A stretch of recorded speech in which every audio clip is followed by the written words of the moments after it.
It lasts all day, whatever that means to you, but it's extremely long lasting. I think this is the longest lasting fragrance I have in my collection. It's one of my most complimented fragrances by men. And this baby, let me tell you, projects for the entire time it remains on your skin. Oh God, it's so good.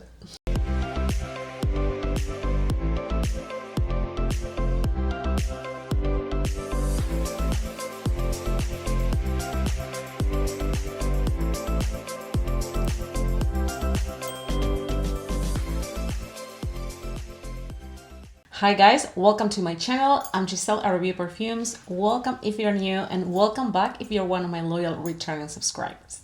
Guys, today is about 6 fragrances. I cherry-picked these 6 fragrances to share with you today because these are super sultry, very long-lasting, compliment getters, perfect for winter nights. So if you want to hear more about these fragrances, let's dive in. So the first fragrance I have for you today is Rosendo Mateo No. 5. And let me tell you, this is my second bottle and I also have a backup bottle. It's that good. I absolutely love it. It's incredible. This fragrance is so good. It's very spicy. It's very spicy in the opening. It opens with a blast of cinnamon. The cinnamon is very prominent. At least this is what I pick. It's really intoxicating. It's a very intoxicating fragrance, but not in the way that a gourmand or a tropical fragrance could be. It's very enveloping as well, not in a cozy type of direction. This is a very loud fragrance. This is not inviting. This is not like an intimate type of scent. This is very loud. This is for those who love to command attention. This is not for the faint of heart. Absolutely not. It's a strong, loud fragrance. It's one of my favorites, a keeper for life. Addictive, very intoxicating, as I was saying, very alluring, deep, rich, sexy. It's absolutely incredible. It's a very luscious, very luxurious smelling fragrance, very seductive, very alluring, as I said before. It has vanilla, it has tonka, lots of spices in the opening, and it has a pretty musky dry down, but it never becomes a skin scent. Conversely, this is a very loud fragrance. It projects like crazy. Projection is about 2 arm lengths, if not more. And this baby, let me tell you, projects for the entire time it remains on your skin. I think you get a lot for your money because a little goes a long way. It's not crazy expensive either as other niche fragrances, and it's absolutely exquisite. It lasts about 8 to 10 hours on my skin. It's very long lasting. That's why I said a little goes a long way. It's one of my most complimented fragrances by men. I don't know what they said about this fragrance and men, but men love this perfume. So yeah, this was Rosendo Mateo No. 5. The next fragrance perfect for winter nights is Oud Satin Moon Extrait de Parfum. Now, this is the extrait because I actually have the eau de parfum. I went through the entire bottle. I milked that bottle till the very last drop. And when I wanted to buy it again, they came up with the extrait version. So I wanted to try it and this is what I bought. But both are equally good. Both are amazing. They are extremely similar. Longevity is also similar. The eau de parfum is incredibly long lasting. It lasts even more than many extrait de parfum that I have in my collection. So I'm bringing all this up because although this is more expensive, it doesn't mean it's better than the eau de parfum. Honestly, I like them both. They are quite similar scent-wise, but this lasts even longer. And I'm talking about a full 24 hours a day. I think this is the longest lasting fragrance I have in my collection. This one is obnoxiously long lasting. I have to rub it off under the shower to remove it, and I'm not even exaggerating. I'm really intentional when I wear this fragrance. I just wear a couple spritzes, wrist, behind the ears, my back, and that's it, because it's really strong. I don't like to choke people around me. And honestly, sometimes I don't want a fragrance to last that long, especially if you're like me and you like to switch up fragrances throughout the day.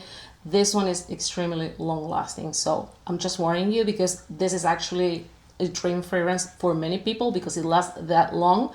It's also for me, don't get me wrong, that's why I bought it, but just keep that in mind. If you like to wear different fragrances throughout the day, highly likely you will have to either rub it off under the shower if you are an oversprayer, or you just have to go very light on the spritzes. But trust me, a little goes a long way. It's one of my most complimented fragrances in my entire collection. And as I said before, I'm always very mindful when choosing this fragrance, and I only wear a couple spritzes. So,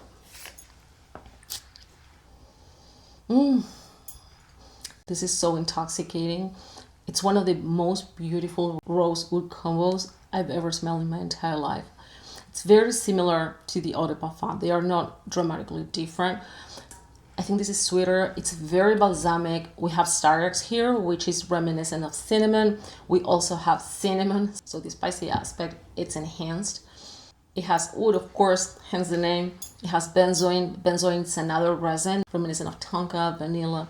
It's sweet. It's a sweet fragrance, slightly powdery because it has violet. It also has geranium. But yeah, I would say this is definitely a sweet rose dominant fragrance, but this is not your typical rose either. It doesn't smell like a fresh cut rose from your backyard or like a fresh roses bouquet or anything like that. It's a very deep, dark, resinous, balsamic type of rose.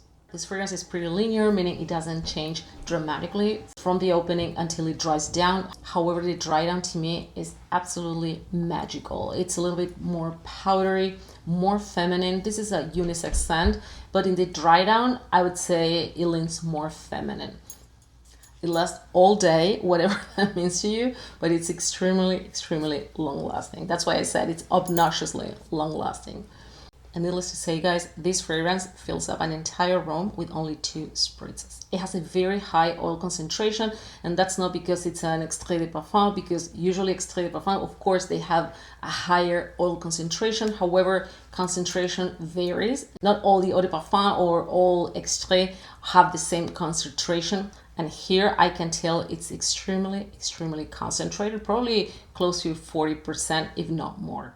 If you haven't yet, I highly encourage you to try Oud Satin Mood by Maison Francis Kurkdjian, either the Eau de Parfum or the Extrait. You can't go wrong. They are magical. The next fragrance on my list is Chocolate Oud by Kayali. This perfume belongs to the Oudgasm line. I reviewed this fragrance before and other fragrances from this line. This is my favorite from Kayali. And I always say that this line in particular, in my opinion, targets a more mature audience. Usually Kayali fragrances are renowned for being very flirty, very yummy, very gourmand, very playful, very youthful, and super fun to wear. However, this line, in my opinion, departs completely from the typical Kayali fragrances, and I think that's a big bonus, because for those of you who might not enjoy the typical gourmand ultra sweet fragrances from this brand, this line is a must try. It's very sophisticated. Yes, it is a gourmand fragrance, or I would say it has a gourmand touch. However, it's not reminiscent of pastry. Although you can definitely smell the chocolate, it's dark chocolate what we're smelling here. And actually I smell something dusty. I picked something dusty, like, you know, that chocolatey, powdery, dusty scent of freshly ground coffee beans. This is exactly how it smells. It's absolutely gorgeous.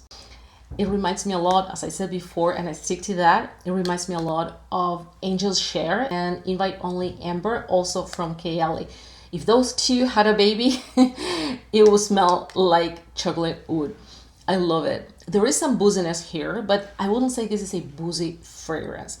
There is a booziness in the opening. However, as the fragrance transitions, you will start getting more and more of the chocolate aspect. It's when you will pick, or at least that's when I pick more of the chocolatey, powdery, dusty aspect that I was just talking about. It's a very refined, creamy, dark chocolate. It also has caramel and a very buttery orris. I love this perfume, hands down one of my favorites from Kayali, and I highly recommend this fragrance to anyone. I think it's perfect for this time of year, for sweater weather. Actually, I think it's an all year round type of scent, but I think it's more of a cold weather type of fragrance.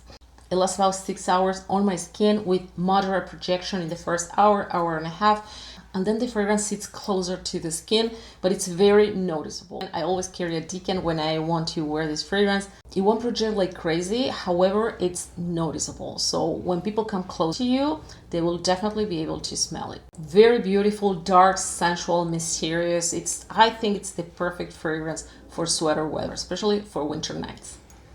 Chocolate Oud by Kayali. The next fragrance perfect for winter nights is none other than Baby Cat. Baby Cat has been so hard to find here in the US. They first released this fragrance in the Middle East, then they released it in Europe, and I think last year it made it to the US. So now you can buy it here. But it's been very, very hard to get it. And when there was one available, it was extremely expensive. So yeah, I'm happy for you guys. I already have a big bottle that I wasn't planning on buying because this fragrance, to be honest, wasn't love at first sniff. It was a gift from my husband. And for that reason, I kept it. After a while, we started a romance, and I can tell you that I ended up liking this a lot. I really like it. It's not one of my favorites in my entire collection. However, it's a great fragrance. I wear it, and I have a lot to say about it. The only thing I'm not 100% crazy about is that, to me, Baby Cat is a reformulation of Magnificent Gold. Magnificent Gold was also fragranced by YSL. It's been discontinued. It never worked for me because it pulled very metallic. I don't know why. The metallic aspect here in Baby Cat doesn't pull that strong on my skin. However, there is a little bit of that metallic aspect that it's a little bit off-putting. However, it's very soft. Now, as I was saying, to me, Baby Cat is Magnificent Gold plus leather, actually suede and vanilla. It's really nice. It's a nighttime fragrance, very incensey, slightly smoky, very incensey. It's really nice, really bold, really spicy, very incensey. You have to enjoy incense in fragrances. Otherwise, this fragrance is not for you. However, if you like incense, if you like that smoky aspect, this is a great fragrance to explore. Very rich, very deep. Wow, it's one of the strongest fragrances I have in my entire collection. Very strong, incredibly long lasting. It lasts all day as well. Very enveloping. It's not a cozy scent. It's not a cozy fragrance. When I say enveloping, I'm not talking enveloping in a cloudy, cottony, musky type of way. This is enveloping, but in a very sensual direction. It's very resonant, it's very sensual, very deep, very balsamic, very incensey, as I was saying, very creamy and leathery. The balsamic and resonance aspect is very prominent here. It has a lemon resin, which is a little bit sweet and vanillic, but not like vanilla, the sugary vanilla type. It's a very elegant fragrance, very bold. This is a beast. If you like beast mode fragrances, this one is a must try. It truly is a beast. So, Baby Cat by YSL. The next one on my list, guys, is Gingembre Pétillant by Atelier Versace. So, this fragrance is so unique. It has a very familiar DNA, which is Baccarat Rouge 540, but this is not a dupe at all. This is actually a fragrance with a very strong presence, a very distinctive DNA, but yes, the profile might smell familiar. Really beautiful, very bright, very luminous. It's a very expensive smelling fragrance, and it is an expensive fragrance. Well, maybe now you can find it for less. Very refined, very sophisticated, perfect for date nights. Projection is incredible, like 11 out of 10 or 20 out of 10. It projects the entire time this fragrance stays on your skin. I usually don't spray on my clothes. That's why I don't even mention clothes. But on my skin, this fragrance projects the entire time, and it never becomes a skin scent. It's a little bit spicy in the opening, a little bit citrusy. We have mandarin oil, we have ginger, which always give fragrances a kick. It's very bright. That's also coming from the ginger note, in my opinion. It's very beautiful. It has a floral, slightly gourmand core with ylang-ylang, jasmine, and praline. Praline provides creaminess and a very subtle nuttiness, chocolatey aspect. This is not a chocolate fragrance at all, but praline sometimes can give fragrances a chocolatey, nutty aspect without being a typical gourmand scent. It's more about the creaminess than the scent itself. It's so pretty. Once the top notes evaporate, it's when you start getting more and more of that intoxicating core. It's a very complex fragrance. It goes through many facets. However, you'll never lose that typical DNA I was talking about at the beginning. It's very seductive, very luxurious. Honestly, this fragrance checks all the boxes. It's a 10 out of 10 in all the departments. Longevity, projection, sillage, and the scent itself. And the last fragrance for today is Midnight Special by Ex Nihilo. This fragrance truly is special. I think they couldn't have chosen a better name. It is a very special fragrance. It's a complete, oh God, it's so good. It's a very different take on your typical rose, patchouli, vanilla fragrance. It's very unique. I've never smelled anything like this before. It's very rich, very deep. Seriously, Midnight Special is the perfect name. It's so incredible. It's so good. It's so spicy as well. It's so good. Very spicy, especially in the opening. Usually these fragrances, just for the record, usually cold weather scents, like typical ambery, rich, vanillic, patchouli, woodsy scents, tend to be very spicy. I've never, or I'm not gonna say never, but I don't recall having smelled a typical winter fragrance without spices. It's like spices belong to this type of DNA. So if you're not a big fan of spices in fragrances, you will have to compromise a little bit. Sometimes you might need to wait a few minutes until they evaporate because they are usually in the top notes. So after 15-20 minutes, they are gone and you will end up with a beautiful concoction. Now, personally, if I don't like the opening, I don't give the fragrance a chance. That's me. And I have to be objective. I have to be 100% candid when I do reviews, right? So I want to tell you, even if you don't like spices and you are ready to compromise a little bit, you can wait a little bit until you get past that spicy opening, and seriously, you will end up with a gem. And many people who do that, actually, sometimes they say that they end up loving the opening, even though at the beginning it wasn't love at first sniff. So give it a try. Always make your own decisions. And yeah, this is absolutely stunning. So even if you're not a fan of spices and you're open to compromise, you need to give this one a try. What we have in the opening is rose, saffron, and cinnamon.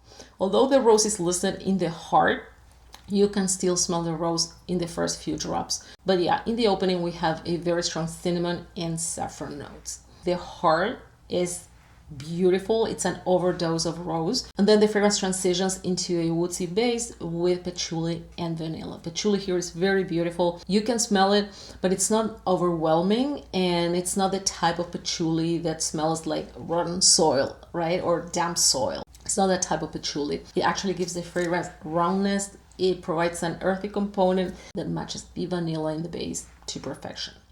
To me, this is a drop-dead gorgeous rose scent. Even if you're not a rose lover, hello, coming from me, I can't say I'm a rose lover in fragrances. However, I do have many rose-centered fragrances that I love. So everything boils down to the composition as a whole, as I always say. And this is one of those cases. Even if you don't like rose in perfumery, you should try this fragrance because it's completely different from the rose perfume you probably have in mind. Very rich, very opulent, very voluptuous, very smooth, velvety. Wow. It's so sexy, so sensual, so good. This is a very jammy, sweet, syrupy, spicy rose. This is the type of rose we have here. So if you like fragrances like Oud Bouquet, for example, that is renowned for having that sweet, syrupy rose, I'm pretty sure you will love this one as well.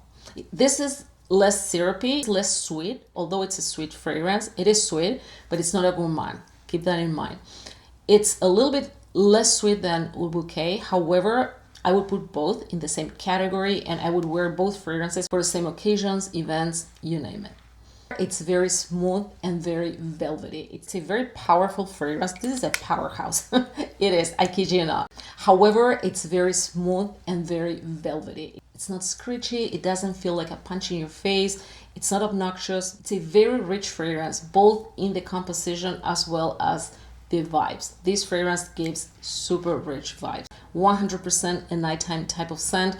I wouldn't say it's an all year round type of fragrance because personally, I only wear this perfume usually 90% of the time during the winter. To me, this is a special event type of scent, whatever that means to you, but this is a red carpet event type of fragrance. I think incredibly long lasting. I get around 12-14 hours, if not more, on my skin.